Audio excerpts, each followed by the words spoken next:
Las grandes oportunidades a menudo se disimulan en pequeñas tareas.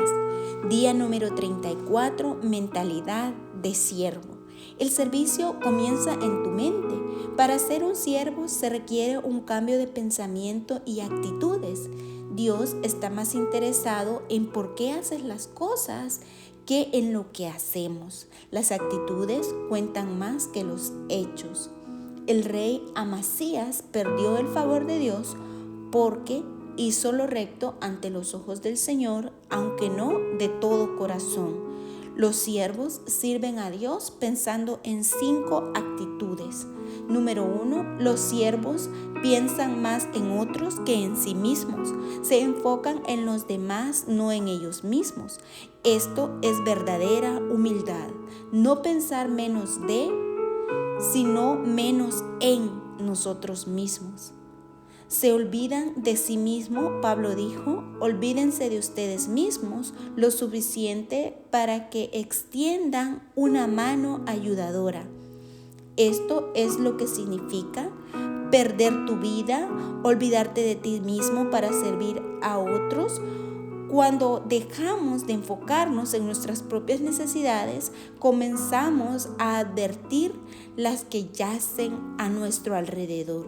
Jesús se despojó a sí mismo tomando forma de siervo. ¿Cuándo fue la última vez que te olvidaste de ti mismo para beneficiar a alguien? No puedes ser siervo si estás lleno de ti mismo. Solo cuando nos olvidamos de nosotros mismos podemos hacer cosas que merecen ser recordadas. Desafortunadamente, la mayoría de nuestro servicio a menudo es autogratificante. Servimos a otros para agradarles, ser admirados o lograr nuestras propias metas. Eso es manipulación, no ministerio.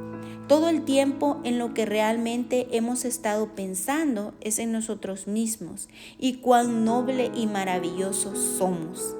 Algunas personas tratan de usar el servicio como una herramienta de negociación con Dios. Haré esto por ti, Dios, si haces algo por mí. Los verdaderos siervos no tratan de usar a Dios para sus propósitos, dejan que Él los use para los suyos. La cualidad de olvidar de sí mismo a alguien que la fidelidad es extremadamente excepcional. A pesar de todas las personas que Pablo conocía, Timoteo era el único ejemplo que señalaba. Pensar como siervo es difícil porque desafía el problema básico de mi vida. Yo soy, por naturaleza, egoísta. Pienso más en mí. Por eso es que la humildad es una lucha diaria, una lección que debo volver a aprender una y otra vez. La oportunidad de ser siervo me confronta docenas de veces al día. Me dan la opción de decidir entre satisfacer mis necesidades o las de otros. La abnegación es el alma del servicio. Podemos medir nuestro corazón de siervo por la manera en que respondemos cuando otros nos tratan como siervos. ¿Cómo reaccionamos cuando eres mandado por alguien o tratado como un inferior? La Biblia dice, si alguien toma ventaja injusta sobre ti, usa la ocasión para practicar la vida de siervo. Número 2, los siervos piensan como mayordomos, no como dueños. Recuerden que todo le pertenece a Dios. La Biblia, un mayordomo era un siervo al que se le confiaba una propiedad. José fue este tipo de siervo. Como prisionero en Egipto, Potifar confió en él entregándole su casa. Después el carcelero confió en él dándole autoridad en la cárcel. Al final de la historia, Faraón confió en él y le dio la nación entera. El servicio y la mayordomía van juntos. Puesto que Dios espera de nosotros que seamos dignos de confianza en ambos aspectos.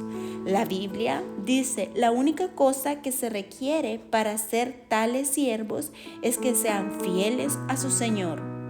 ¿Cómo estás manejando los recursos que Dios te confió?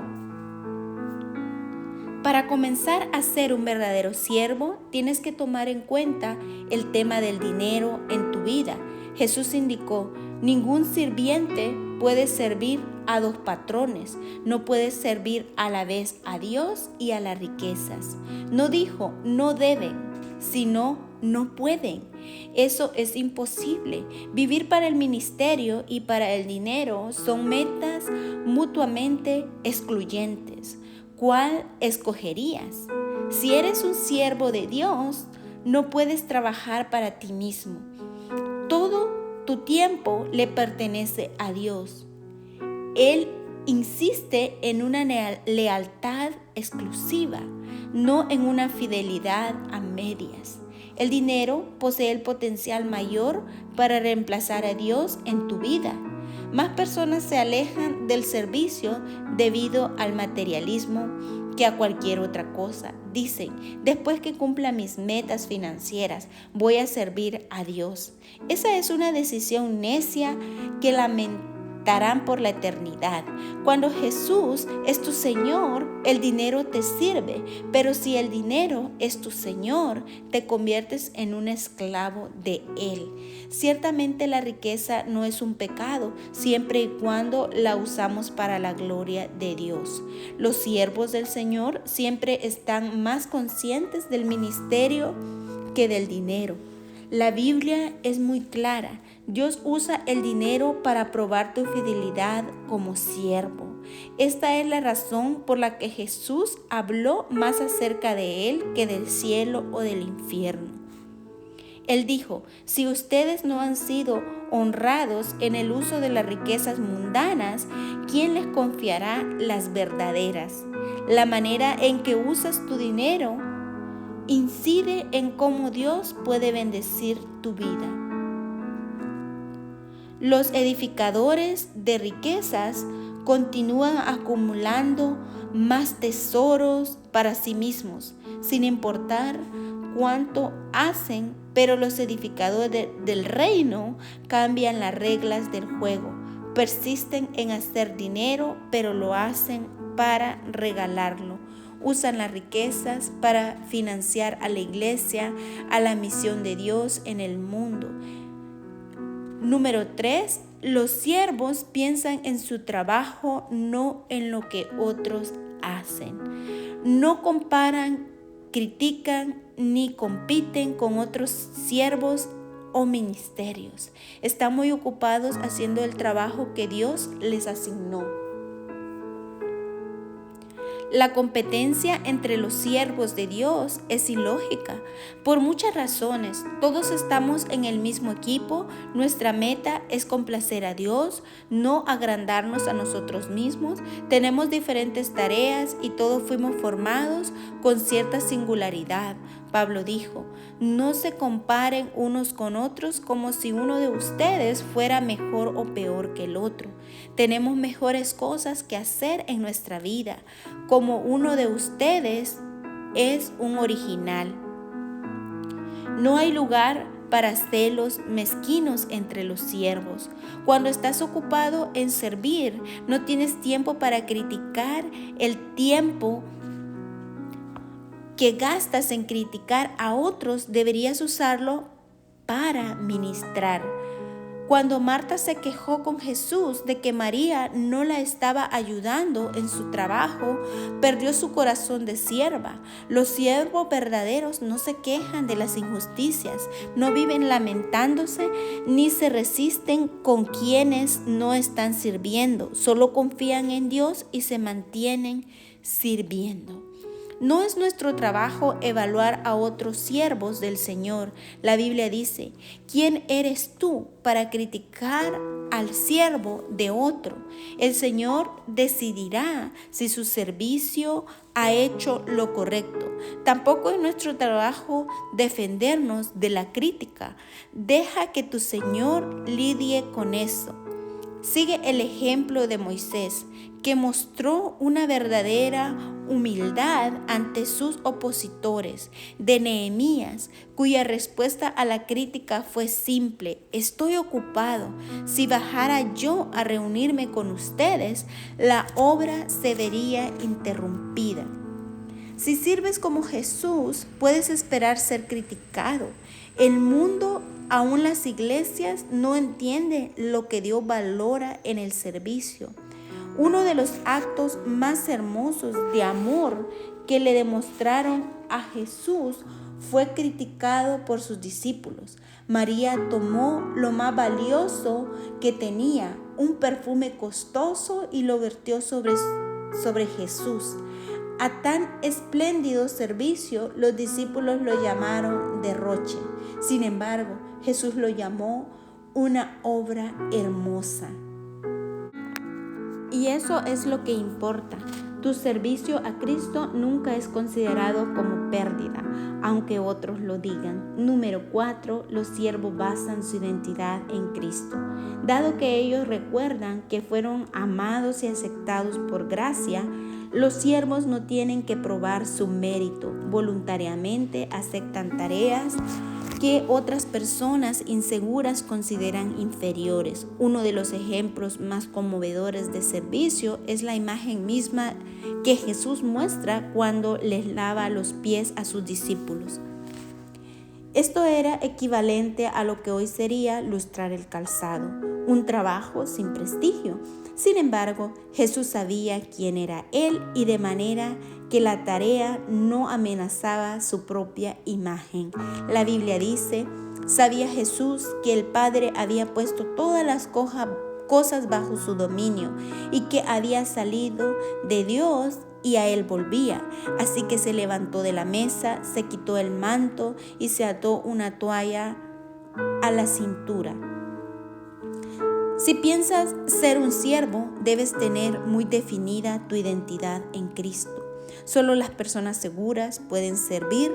Las inseguras siempre se preocupan de cómo pueden ser vistas por los demás, temen manifestar sus debilidades y ocultan bajo mantos protectores su orgullo y pretensión.